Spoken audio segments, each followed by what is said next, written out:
Hello and welcome to Tell Me in Wrestling, a global podcast that uses ignorance and humour to fill the gaps between everyday life and professional wrestling. If you are new to the podcast, we are going to discuss a topic in conversation, and I'm going to be told how it works in the world of wrestling. I am your chronically ignorant, chronically ill host Phil, and I'm here with my tag team, The Balloon. Please let me introduce Carl. Hello. No Dan, unfortunately, again. No. He's recovering from his hair transplant surgery, so he'll be back with us next week, I think. He said that putting on headphones is just a little bit too tender. Yeah, he's been wearing a very, very loose bandana on his head, so to kind of avoid the sun and stuff like that. So not that there's been much sun in the north of England recently, but yeah, he should be back with us next week once he's fully recovered with a full head of luscious hair. Can't wait to see it. How are you doing? I'm all right today. We've not been feeling particularly well recently. Neither of us have, actually. We were both yeah, I've been feeling a bit fucking ropey myself this week, but onwards and upwards, eh? You know. Yeah, we've got each other to cheer us up. Exactly. We're pretty good at doing that. Illness, all that stuff is temporary. Well, not in your case. It's quite permanent. It would seem. It's very permanent. But yeah, you know, I'll be all right. Yeah, I'll come on to my health and stuff later in the new section. It's all about me. Lovely little new section. That's what we like to hear. Depressing as it may be to hear about. Do you want a little poem? This is a proper shorty. This okay. No AI involved in the creation of this poem. Just about 15 seconds of my time. You ready? Right. Okay. Let's see how.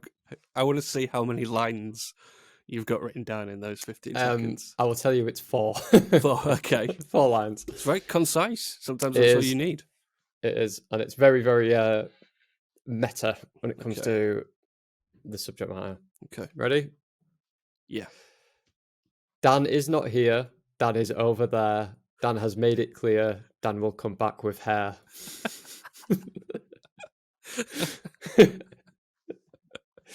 That's it. It was very concise. Yeah, profound. I think is the word for that poem. What you've done is you've gone in and thought, I'm going to remove anything that is unnecessary from this to make it. There is no fat on that poem. No fat whatsoever. Because one of the problems that I find is stuff when you're like, and what's the hidden meaning in this? No hidden meaning. It's just straight and true. It's just straight to the point. He's not here. He's not here. He's there. He's made it clear. He's going to come back with hair. Yeah. So that's the poem for this week. Yeah. With the AI, I'm clearly nothing. I think maybe I start retiring the poems soon because I'm getting bored of them. I think what we need is acknowledgement from Dan that I can quite easily write a poem every week, and then we can all move on from it. Oh yeah, because that's what it's all I forgot that's what the underlying thing was. Every poem is a little tiny fuck you to Dan and his him trying to say that I can't do something. I unfortunately couldn't find the photo of Carl on a roller coaster, of me and him on a roller coaster. So if you want to you want to see how pale and ghostly he looked like, just look at the screen now. Yeah, pretty much the same. I didn't have a beard back then, but pretty much everything else is the same. Yeah, a few more miles on the clock, I would say now, but I basically look the same, just as ghostly as I used to do, and faint. So yeah. I also found out who the man was who played Mr. Blobby. Oh yeah, anyone we know? Can you imagine if it was like it was Stone Cold Steve Austin? There's a real wrestling link there, isn't there? He was a guy called Barry Killerby. So it's a man called Barry, not a bee called Barry, who is a killer bee. Not like, you remember when we had, like, the start of the year, it was like we had murder hornets, and then then Kobe Bryant died, and then we had the pandemic, and and Australia was set on fire all at once. Yeah. That was a weird point in history, wasn't it? Barry Killer Bee. That Barry would be Killer quite Bee. cool if you had like I think there is actually a tag team, or there was years ago, called the Killer Bees. But if they were called like Barney and Bobby Killer Bee, that would be quite a good little gimmick, wouldn't it? Imagine if they'd been building up and building up and building up and building up to reuniting with their long lost brother Barry. Yeah. And he turns Barry, up in the Mr. Blobby suit. and he turns out Mr. Bobby would be a cracking like manager for a tag team, though, wouldn't he? Oh yeah, that would be very entertaining. And you could wear singlets or like shorts that were like pink with the circles, and then he's your manager. Yeah. It'd be a great little gimmick. That be a great little gimmick. You know this, but I'm gonna tell the listeners. I was very, very close to being named Barry. Were you? Did you not know that? No, I don't think so. Like, you mustn't. I tell everyone this. Oh, you're not a Barry. I know. Can you imagine? You couldn't if be a Barry. If they'd have gone ahead with that and called me Barry, I'd be about 15 stone heavier. I'd be like a keen darts player, and I wouldn't have a hair on top of my head, I don't think. It's funny how a name can kind of completely change what your identity is, isn't it? There was some guy in America who called one of his two of his children winner and loser to see. Really? Yeah. And I think winner became like a crackhead or something, Oh, and loser right, did okay. quite well because he was Oh. like, "Fuck you, he parents." defied the odds, Yeah. basically. Let's see what happens with this.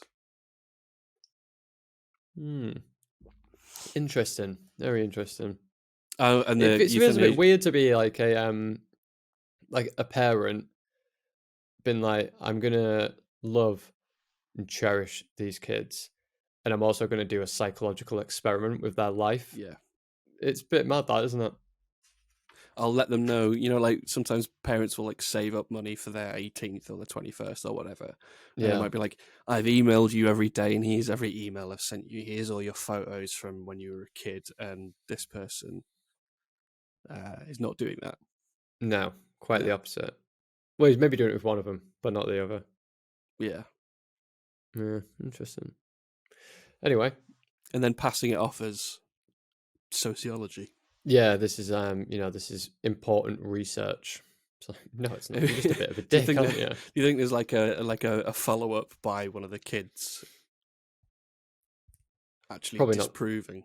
Probably not the crackhead. Not the crackhead, no. Probably doesn't have the wherewithal to follow it up. Maybe from loser, though. Maybe. So, we're now just going straight into It's All About Me. It's all about me. I feel fucking awful. My chronic ignorance of wrestling is matched only by my chronic health. This is a small insight into my life away from the podcast and how my health impacts my daily life. So this week, Carl, I have a question for you. Oh, hit me. What is my current level of the Epstein-Barr virus, the cause of glandular fever, aka mononucleosis? And I'll give you some clues. The level you need for a positive result is 3 and upwards. 0 to 3 means you don't have a fever. So I have a score of higher than 3. What do you think it is? Epstein. It's called Epstein-Barr, yeah. As in... Not named after Jeffrey Epstein, right, as far as I'm aware. I was going to say, wow, revealing quite a bit in this section, aren't we?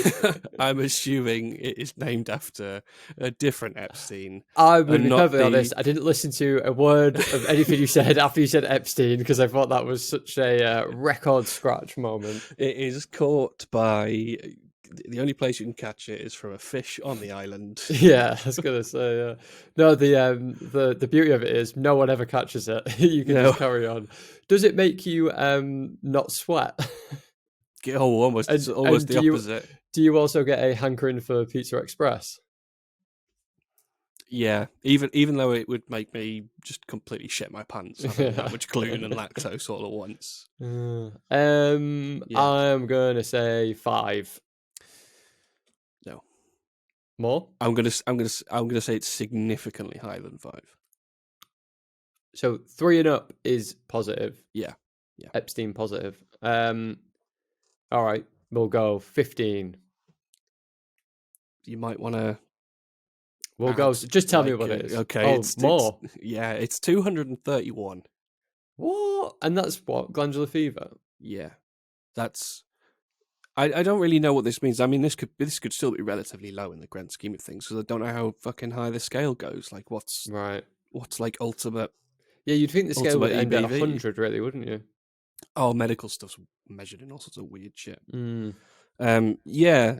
So, like I mentioned, like I've not had a great week. I got glandular fever when I was 21, I think. Yeah. I remember you coming to see me a few weeks after I was worried I was going to get it. I got it. You looked awful. I was, you were like covered in hives. You couldn't even drink you couldn't eat. You had to get all your sustenance from hot drinks. I remember it was horrible, absolutely horrible. So yeah, I've had that for the last 14 years. It's not much fun. And we thought that we were treating it effectively with all the stuff that I've been taking. We've been on stuff for like 18 months, 2 years now. The good news is that one of the bacteria infections that I have has gone. So that is good news. So happy about that. It's just disappointing that this is being as stubborn as it is. But, I'd rather know than not know. And so we're changing direction. We're going to come at it with a lot more different supplements and stuff. If you want to find out more about this, you can follow me on Instagram. I'm at chronicallyphil, and I will occasionally post stuff up there. It's currently mostly just pictures of my meditation Shatki acupressure mat. Because I don't go on it memes as well. I've noticed you put on the old stories as well. Yeah, well, I like to try and cheer people up, and I can't do that with my own life, so I have to do it through the medium of silly animals. Yeah. I do think there's something in that documenting your life, documenting your depressing situation in life in a humorous way that could be quite appealing to people. Yeah, I mean, you've got to have a sense of humor when you're going through something like this, and I see a lot of other people on online who have a really good sense of humor about the stuff that they're going through, and that makes me feel a lot better about some of the stuff that's absolutely horrible, like getting exhausted after having a shower. That's not a lot of fun. When you're already like, oh, my day's over. Yeah. What have I done? I've cleaned myself. I've started it. Basic hygiene. Yeah, essentially, like I pressed the start button and then all of the fuel just dissipated. Yeah. And some days I like that, but I'm managing to persevere with them a lot more. I felt like I maybe wanted to cancel today because I just didn't feel particularly great, but this is something that always makes me feel so much better. I never want to stop doing this.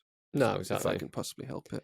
Even if we are screaming into the abyss with no one really listening, let's just keep hammering it, right? We'll do it until there's no fucking podcast left, and then we'll become the biggest podcast in the fucking world. That's how I see it. We're just going to grind our way through. We'll wait till everyone else gives up. No one is stopping me from talking shit for an hour a week on this podcast. I was actually thinking about this. I thought we should probably get our social media game together and actually promote the show. And I thought, I don't really care. It's just fun just chatting with you two. Exactly. I agree. And mucking around. If anyone else finds it funny, good. Yeah, if they don't, let's find it organically. I did notice we had a couple of consistent listeners, it seems, from the old US of A. Howdy to y'all. Yeah, so if you are out there, thanks for listening. Continue to listen, please, and either fuck Trump or fuck Biden, whichever way you tend to lean. We don't give a shit. Happy with either. We're just happy to have you. Depending on which way you lean, you're going to have an interesting view on the subject matter today. That's true. That's true. I've got another John Wiki for you. Oh. I'm hoping you're not going to get it in one. Although maybe not. Who knows? I don't know. We'll see. We'll see how it goes. It's either you two get it immediately, or you haven't got a fucking clue. I don't get it at all. Yeah, that's the way this game goes. Potentially, especially without Dan there. When Dan's not here and we do it, I feel like I've got nothing to prove. So I'm it doesn't force my brain to kick into gear like it does when he is here, because I have something to prove when he's there. But anyway, yep, hit me with it. Okay, ready? Yep. Okay, first clue. You know, explain the game. Oh shit, yeah. That's a very good point. Oh, yeah, I'm channeling the spirit of Daniel. Yeah, with exactly. that. John Wiki. I start off on John Cena's Wikipedia page and I fall down a wrestling rabbit hole, and then I test these nerds, just this nerd this week, on his wrestling knowledge to see who knows the most. Current scores: Carl has 5, Dan has 4, I'm on -1. It's completely unfair because Dan's not here, so he can't score a point. Well, yeah. Well, But, you know, he should fucking turn up then, should he? Life's not fair. No, exactly. Okay, ready? First clue. Yep. I involve multiple people. You involve multiple people. If you get it on this one, I might have a little storm out. So I feel that should be a very vague clue. Could be a lot. Royal Rumble. It is not the Royal Rumble. Okay. I've got you on one. Okay. Clue number 2. Chris Jericho invented me. Oh, fuck.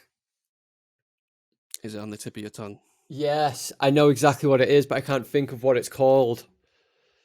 Do you want to describe it to me as best you can? Yeah, it's like a Wait, let me think, because I might be thinking of something else. World Championship Scramble match. It is not a World Championship Scramble match. Ooh, okay. What did he? Oh, I fucking know it. I know it. I know it. Fuck. I'm gonna give you a clue, which I think will definitely give it away if you do. Let me say what I think it is, and then give me it. Okay, go on. Is it the Money in the Bank ladder match? It is, yeah. Yeah, it is, yeah. But it counts as 3 guesses. Fuck. I should have got that on the second one. Should have got it in the second. I was going to give you 5 to 10 people compete for a special contract. Yeah. Do you want to just some fun bonus points that don't really mean anything? Yeah. Do you know how long the longest time a contract has been held for, and who by?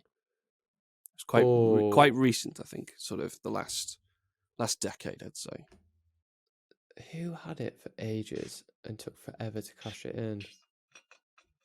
I'm trying to think, because there was like Austin Theory had the last one, but then there was someone who had it for a real long time. It is a female.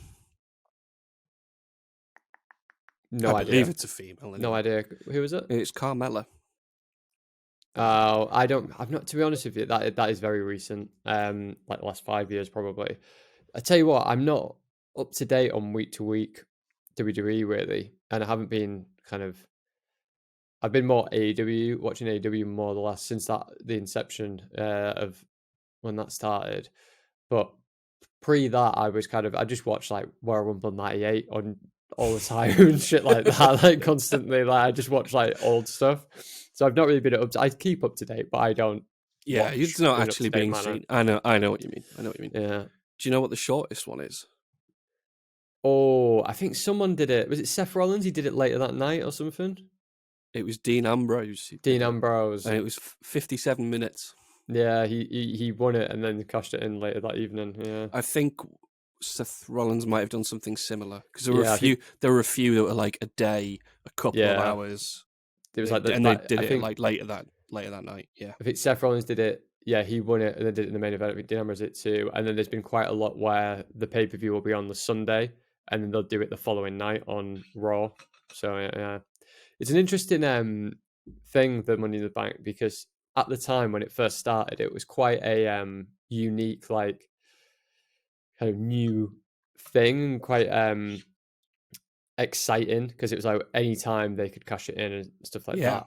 And then it's one of those things where like it should stay like that, shouldn't it? But for whatever reason, it just becomes a bit boring after it's like, all right, yeah, that again, is it that again? And then recently, like Austin Theory did it, because you've got a free option for any belt.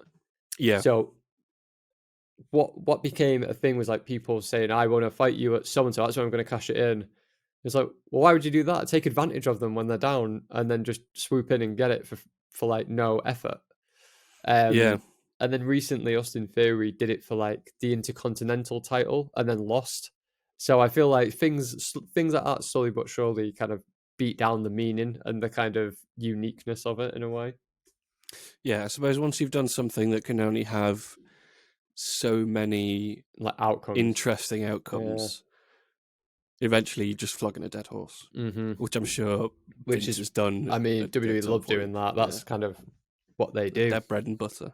Yeah. If you didn't get any of that, I put another rhyming one down. Did you? What was it? It rhymes with funny in the plank. Nice. Very nice. But we're all good. You got that one? Yep. Thank you. You're extending your lead. Yeah, exactly. What I need is I need to have like a heel turn at some point, and because we've gone up against Dan, me and Dan need to secretly like get together and plot your demise. No, I don't think in the game. All, no, you don't. You don't think that needs to happen? No, I don't think it needs to happen in the slightest. I do like the idea of you having a heel turn now and they've just been like really nasty, like completely out of character, just been really, really mean. That would be quite fun. I don't think I'd be able to keep it up because no, it's not in your nature. No, it's in mine, but it's not in yours. Yeah, I mean, just having a bit of general fun, ribbing each other. That's all right. Yeah, people to get nasty with it. Have we got a game for me to play? Do you have a game for you, mate? I've got. Is this a wrestling gimmick or just some shit I made up? That's all right. Hit that music. Don't be shy. DBS.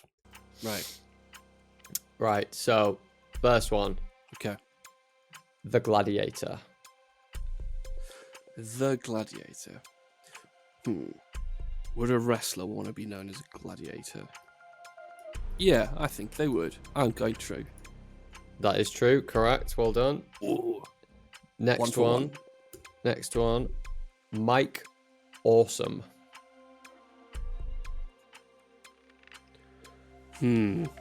Right. Now, this is ringing a bell, but I don't know whether you've actually taken someone's name and tweaked it slightly. Oh, are you that? Would you have done that to me? Of course you would. That's made up. It's real. God damn it! You double bluffed yourself there. I mind gamed myself. Next one. Yeah. That 70s guy. I'm gonna say that is made up. It's real. Fuck. All right, I've got to get this one right to. You got this one right. Get half of them. I mean, it's a yes or no. So if I'm doing worse than 50-50, 50-50, that's troubling, isn't it? Right, last one. The Fat Chick Thriller. The Fat Chick Thriller. Someone who thrills the fat chicks, presumably. Or thrilled by. Or thrilled by them, yeah. Oh, right. Yeah, that's true. It is true. So they were all true. And you got 2 out of 4. I got 2 of them. Do you want to know a little funny fact about all of those? Yes, please. All the same guy. Yeah, I have noticed that when I've been researching, is how many people have just got completely different names. Multiple gimmicks. Yeah. That was he's best known as Michael Awesome. I think his name was Mike. I think his real name was Michael Fonzo, something like that. That rings a fucking bell. God damn it. Yeah, so he was in ECW, and when it was at its peak, and then he got a big money contract to go to WCW, and he just got like buried, and they called him like that 70s guy, and it was when that 70s show was on, and that's where I thought you would have. Yeah, so he had all the gear on from that, and then obviously the Fat Chick Thriller, like they obviously completely buried him, and then a lot of stuff happened with him, and he wasn't in the best place, and then he killed himself. So, lovely. not the best story, not the best end to his story. But yeah, it's another wrestling tragedy to add to the ever-growing list. Yeah. Well, it looks like there's been enough talk. It's time for the main event. So, our main event subject this week is Chinese surveillance balloons. Unless you've been living, well, probably in China, you'll have heard about this balloon that floated over the United States. And well, if you didn't hear about the balloon, if you didn't hear about that balloon, the balloon has heard about you. It's crazy, this, isn't it? Like this. Apparently, this is quite a frequent thing that's happened, and it's just never been really reported. Yeah, reported properly, and it's been happening all over, everywhere. And now you're seeing, there's one over South Korea, there's one in Latin America, there's one here, there's one there. It's mad. And I don't think for a second that it's just the Chinese doing the spying. I mean, us as a nation, we'll have folders on fucking every country under the sun for the last 500 years, probably. Yeah, every country so we can does a bit of spying, don't they? Yeah. You need to keep an eye on your enemies and all that kind of stuff. Yeah. I mean, how do you think we know what's going on with Dan? Like, he hasn't strictly told us we've got a spy. He said to us that he's going to Spain, but we know the truth. We've got a big bald weather balloon above his head, following him around. We got a Mr. Blobby balloon tied a GoPro to it, following him one follicle at a time. I mean, I've read a bit about it. Obviously, they shot it down, didn't they? Over the sea, and now they're apparently looking for it. But I'm not too sure about any other real information.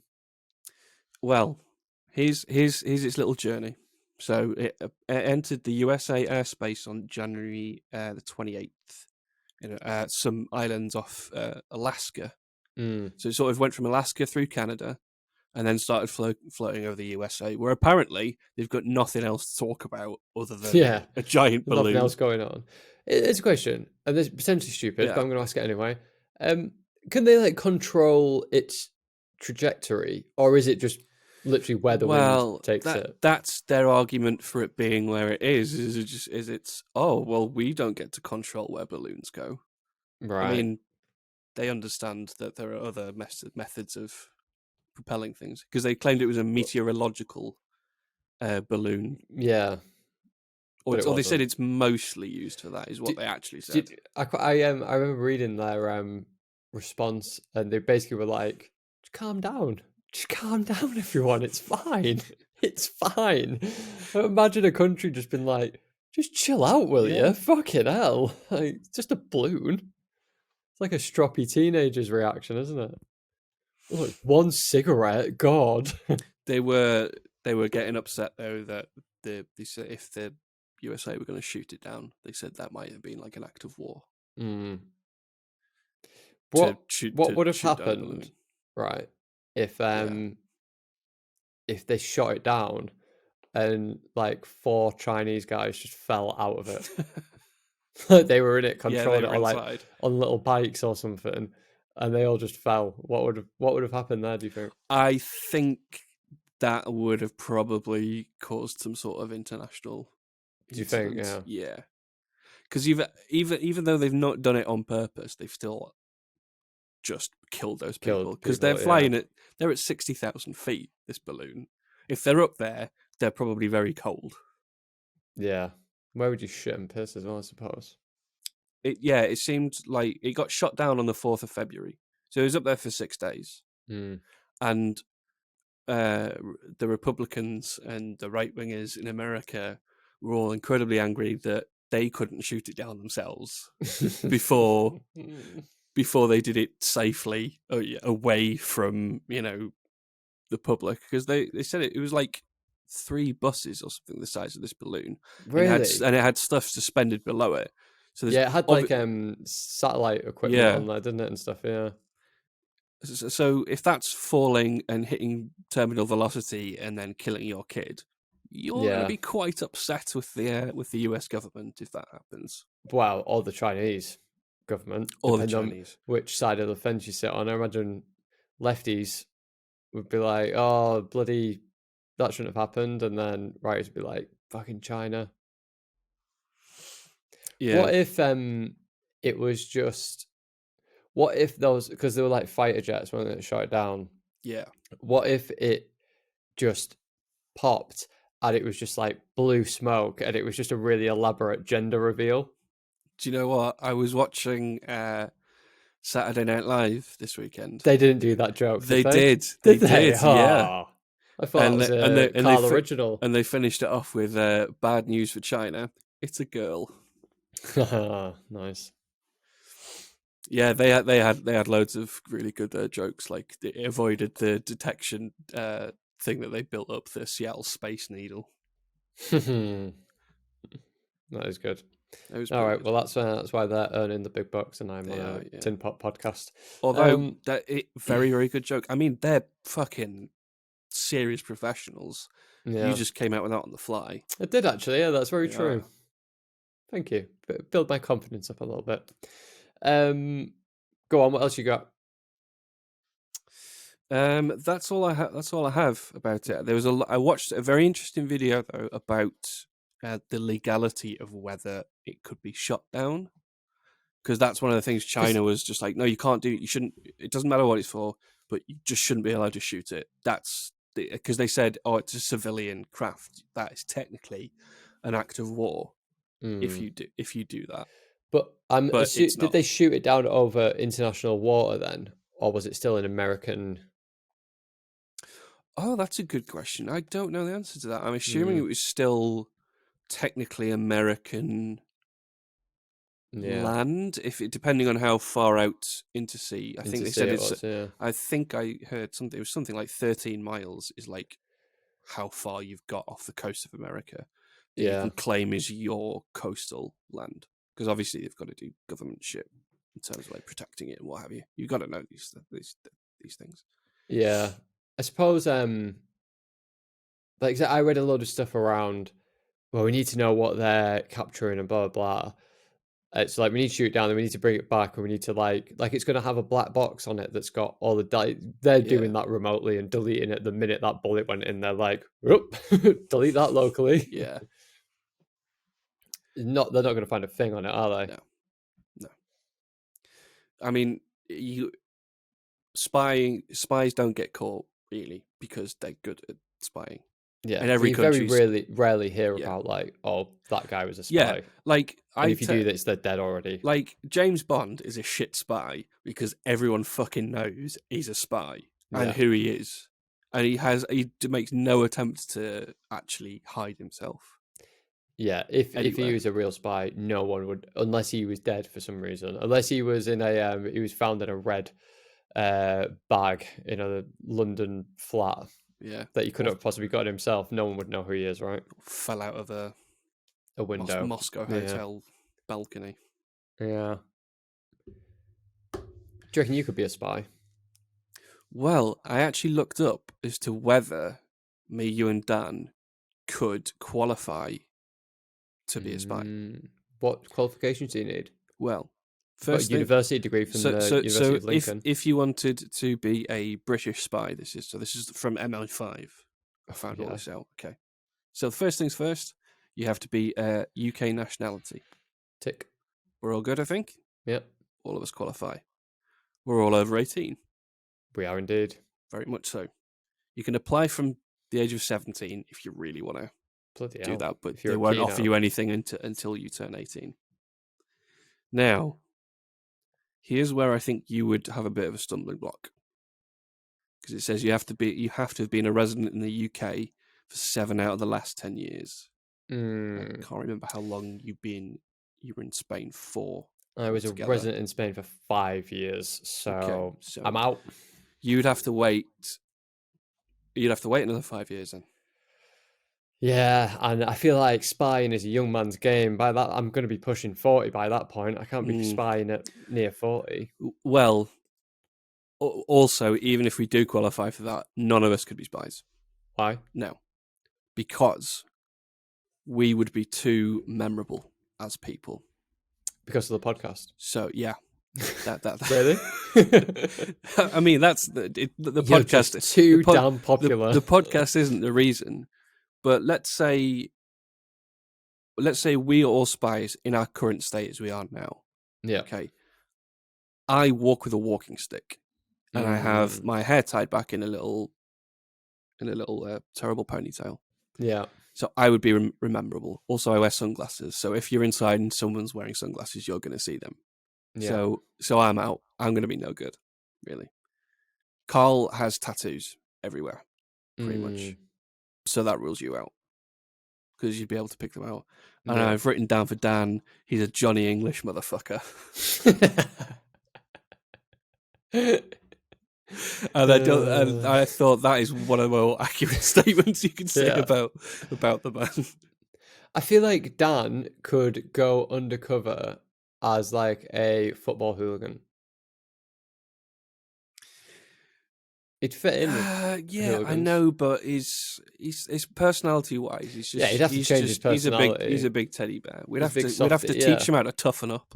Yeah, put him on a School of Hard Knocks course, something like that. Do they offer those services? I don't know. Someone, am I Mr. Five? Right. Okay. So that's us out straight away before we even.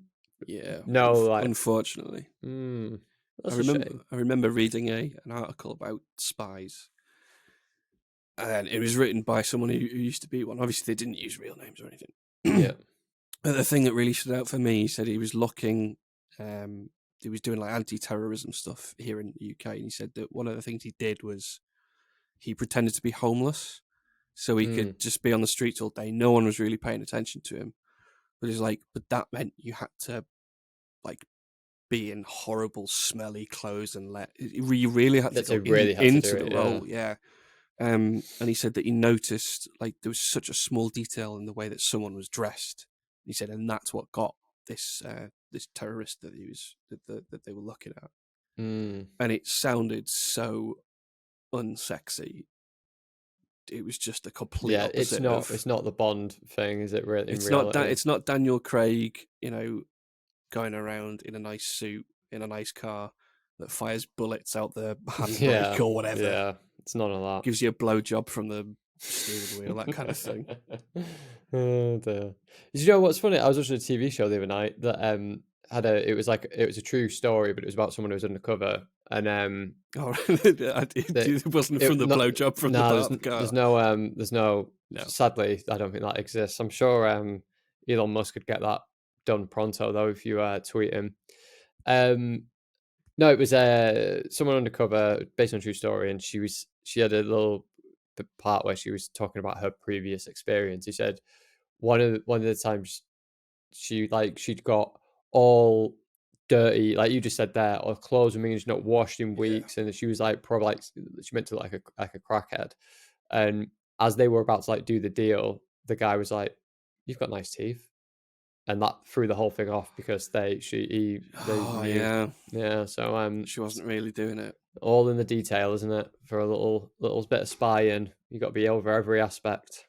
Speaking of stuff like that, there was actually a little quiz on the MI5 website. Yeah, you sent me this. Yeah, that I did, and it was test your ability to pick up on bits of information. Now, one of the things that happens when you have ME is your brain just kind of turns into porridge. Essentially, it doesn't really function as it should. And for many years, like I've been battling having to just not go completely insane with how bad my brain fog and concentration and everything was. And we both did it, but we don't know what the other person scored. We don't. So I'm going to give my result first. Go on. I got 9 out of 11. Guess what I got? I'm going to say you got 10. I got 9 out of 11. You got 9 out of 11? Yeah, same. Yeah, I got the same. Wow. You've got good observational skills. With a bit of practice, you might make a good mobile surveillance officer. Keep an eye on our current jobs page. So maybe could be Bond after all. So imagine, right? Here's a scenario: me and you. Bearing in mind we're not allowed to tell anyone else this, but me and you become spies. Yeah, we're stakeout, And literally our job is to just dream. look at stuff. It's my dream to do that. That just like sitting in a car and just basically just people watch, Just be doing like, this. look at that fucking weirdo. Look at that. Like, yeah. Oh, we could do a podcast on the side as well while we're there. Get a bit 2 income streams coming in. Bit of spying, bit of podcasting. Bish bash. Could we somehow? I don't know how this is going to work, but we end up following Dan somewhere and trying to pin a dirty crime on him somehow. I don't think that'd be too difficult, would it? Nah, probably not. It wouldn't take long, I don't think. To, how long do you think it would take him to realise that we were following him around everywhere? I genuinely think you could follow Dan for several days at least. Several days, and you wouldn't have a clue. You could even see him and then be like, "Oh, you're right, mate. I'm just passing through." Be like, "Oh, how you doing? Yeah, you're all right. Yeah, nice to see you." And you walk off, and he wouldn't even pick up on it. Yeah, we were a bit too kind to him last week, weren't we? So you can have a bit of stick. That's not happening this time round. Yeah. You got any more? I don't have any more. So, what is the wrestling equivalent to this sort of spying kind of nonsense that's been going on? I don't really have a exact one, but what I do have is a little bit of like double agent action almost for you. Good. If you fancy a bit of that, kind of a bit of it's just one example of like this kind of playing people off each other and a way of treachery. Like bit of treachery and a bit of way of like finessing your way out of something. So it's got to be an important skill for a spy. Exactly. I think this geezer could have been an excellent spy, although he was very memorable. He had crazy blonde hair. A guy called Brian Pillman. So he was he used to be in a tag team with Steve Austin actually in WCW. They're called the Hollywood Blondes, and he was a great wrestler. His son actually, Brian Pillman Jr., is in AEW at the moment, and looks not weirdly like him. It's his son, but looks very much like him. But Brian, he died very young, sadly. But as they all do, it would seem, when we talk about it, was like he's dead now. But basically, he was a very, very smart guy, but very a lot of people underestimated him. An excellent wrestler. So he had this gimmick, basically, as he was kind of going through the motions in WCW. He did it all basically in the ropes. So he did WWE when he was younger, but he was in WCW and he basically like going through the motions, and then he created a new gimmick called the loose cannon Brian Pillman, where he was like, anything can happen, like he's a bit crazy and all that kind of stuff. And there's a few examples of it. Like he at one point grabbed Bobby Heenan at the announcer's desk and like shook him, and Bobby Heenan at the time had like he'd had a neck kind of surgery or something, and he like swore while he was on the commentator's desk, and it was like, fucking hell, this is real kind of thing. Yeah, that sounds a bit. And then unusual. And then there was a few kind of like these kind of like, is it real, is it not, kind of shoot moments where you'd be like, oh, this is he going crazy, or is it part of a storyline? I'm not sure. I suppose they don't really use profanity. No, never. So that's when it really kind of when it happens, it feels like that really is quite jarring. Yeah. So what he does is he says to Eric Bischoff, who's the guy who runs WCW, he's like, this whole loose cannon thing, if it's working. Bischoff's like, yeah, it is working. It's really good. Like, it's getting over and stuff like that. And he's like, but we need to make it feel real. And he's like, yeah, I agree. So you need to like really like, this is actually like, you fired me. Like, that's how I've gone off the rails. You fired me and blah, blah, blah. So they're like, yeah, that's a great idea. And then the idea is that he will go to ECW and independent places and work there. So it's kind of like, oh God, he is actually like, they actually did fire him and now he's over there and he's doing this other thing. So it becomes a big, bigger story. So he's floating on over. Exactly. Yeah. The sea. Yeah. So what he does instead, they agree with that. And then, but what's brilliant about what he did is he made Eric Bischoff actually fire him. because obviously people have contracts, they're tied into their contracts, they can't get out of them when they want to leave. So he convinces him to actually fire him for real. And then it's like, I'll go away, do all this crazy stuff, and then come back, and it'd be like, oh my God, this is insane. So they're doing it in kayfabe, but they're also having to do it in real life. Yeah, so that the kayfabe kind of so it's like this is all on the surface. This is all a work as far as Eric Bischoff and WCW are concerned. As far as Brian Pillman is concerned, he's like, I want out my contract, so this is how I'm going to do it. So he convinces them to really fire him, and then he was like, I'm going to go away, come back, and then bosh. So then he really fires him. He turns up in ECW, does a load of crazy stuff there, does great. And then his plan was basically he was going to go to WWE instead and completely fuck off WCW, which was hilarious. Sadly, he died before he could get back to WWE. But I mean, how brilliant is that to create a whole gimmick purely to get fired, but then like rather than do something crazy, it's like, that's my gimmick. Yeah. But by the way, why don't we fire me anyway, and then make it look like it's real? So I think it's brilliant. So that's kind of it's not necessarily spying, but it's a great story around someone who just completely outsmarted and finessed. It's a wonderful way to quiet quit, isn't it? Yeah, exactly. Yeah.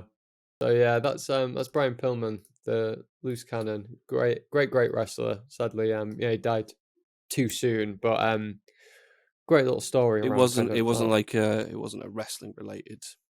It wasn't from like steroid abuse or falling from a great height. I think I think it was related to steroids and kind of drug abuse, I believe. That's no fun. That's from memory. That kind of 90s grind that a lot of wrestlers end up facing. But yeah, that's here's a question for you. Mm-hmm.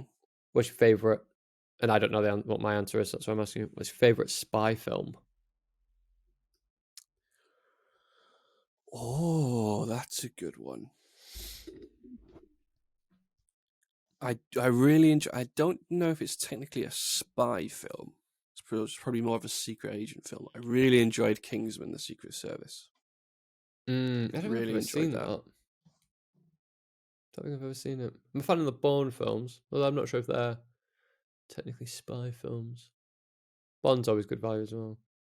During COVID, I rewatched a lot of the old Bond. Do you remember me doing this? Yeah. And the old ones are so racist. So racist.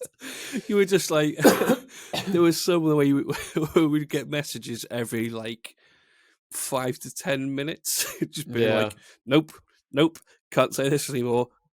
They've just called this person this horrible slur. It's insane. Yeah, the kind of 60s. I think the one that really didn't you say something about one of them just like says something about hitting women?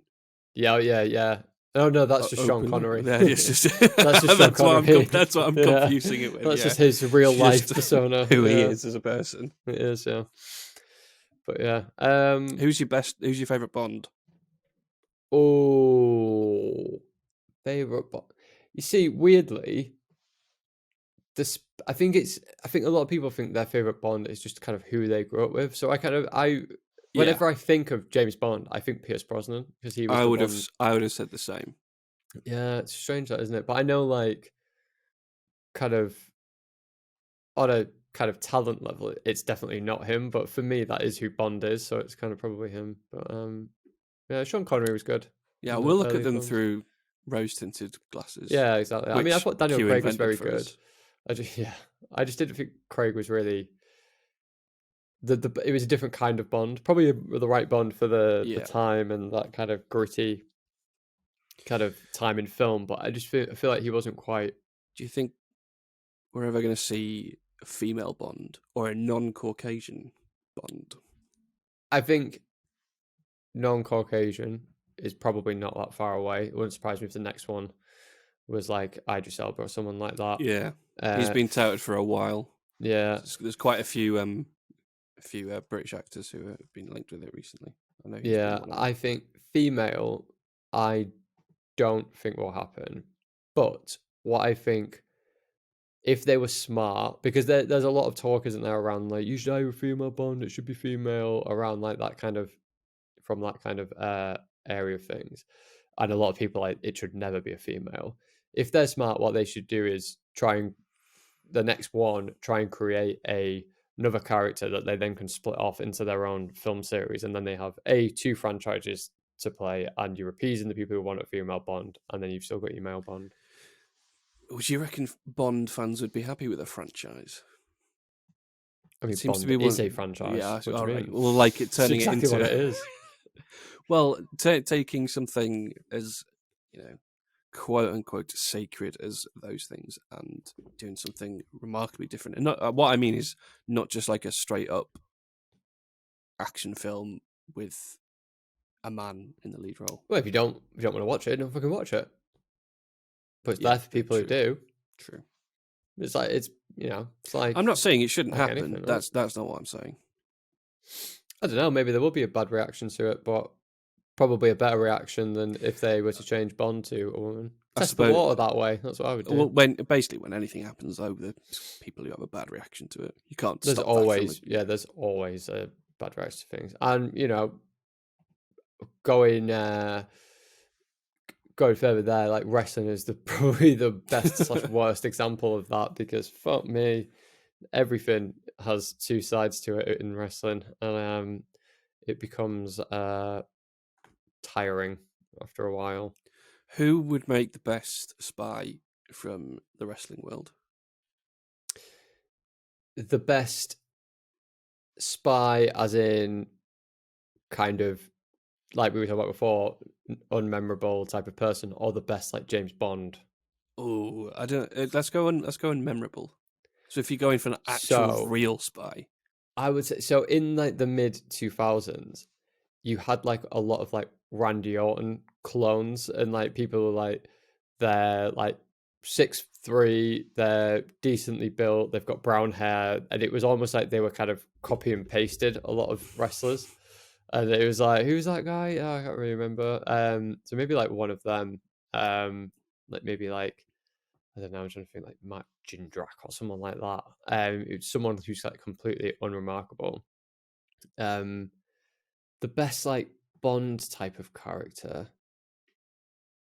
I actually think Cody Rhodes would be quite a cool, like, yeah, I think you could build a franchise around him. But maybe with his blonde hair, he would be like a bad guy. Yeah, he'd probably be more the getting played by an up and coming European actor. Yeah, presumably. And Cody Rhodes also has a giant tattoo on his neck that probably makes him quite remarkable. Not in a good way. That he recently said that he didn't realize how big it was going to be. So you knew how big it was going to be. You knew it was going to be. You knew. Don't try and say you didn't know. You knew. Do you want to know a great? Because Cody, he's got a big. I think I've told you this before, but I love the joke. Not even a joke, but a statement. So he's got this big, like, it's like his logo, but it's like a big American flag type thing, like skull thing on his neck there. And then he has like, it just says "Dream" written across his chest in like calligraphy, because his dad was the American Dream. And someone said after he got them done, the second one done, he's got a chest tattoo on his neck and a neck tattoo on his chest, which is like the best description of him. We all get bad tattoos. Oh yeah, I can absolutely attest to that. But yeah. Anyway, we'll discover your worst tattoo, I'm sure, in a future podcast. Take your pick, mate. Yeah, it's all subjective, isn't it? What your worst tattoo of mine is probably my best one. So who knows? Yeah. All right, that's it from your favorite wrestling podcast. Without a lad from Hull, and for this week, we are all tapped out.